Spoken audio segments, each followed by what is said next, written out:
Hi, everyone. It's been another busy week around the world and in Washington. But before I update you, I'd like to begin with the horrific news of a mass shooting in Lewiston, Maine. My heart goes out to all those affected by this senseless violence.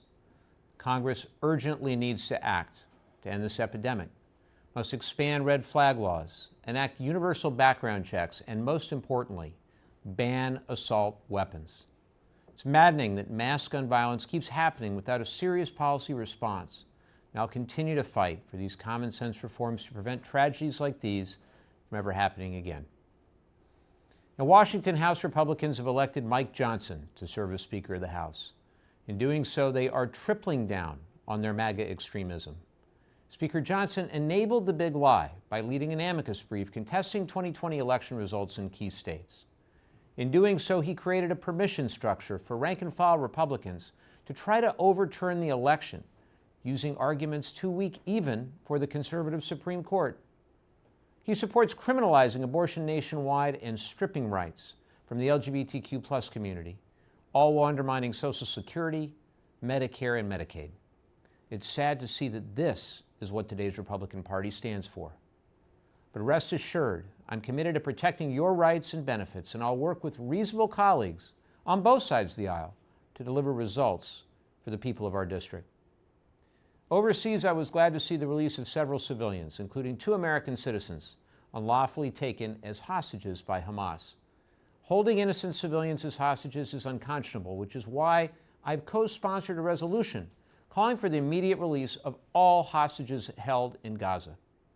Additionally, I continue to support humanitarian aid to the region, and I thank President Biden and Secretary Blinken for their hard work in enabling the delivery of that aid to civilians.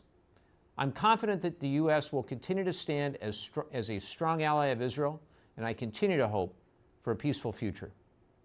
Finally, I'd like to share more about an op-ed I wrote for the San Diego Union Tribune last week. In it, I told the story of my mom's parents, Rosendo Bringas and Amalia Castaños, who came to the United States from Mexico at a young age in the 1910s.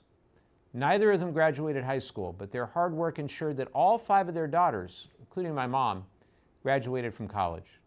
I shared their story because I hope ones like theirs of achieving the American dream are still possible in America.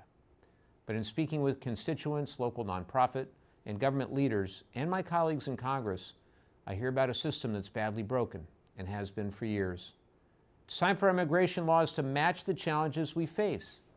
I'm proud to support the Dignity Act, the first major bipartisan comprehensive immigration legislation introduced in the House in many years.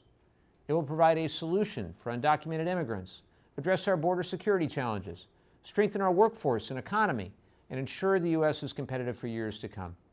It's time we take steps towards solving our deeply broken system. I also still believe that when we work together, we can do big things. That's all for now. Have a great weekend, everyone.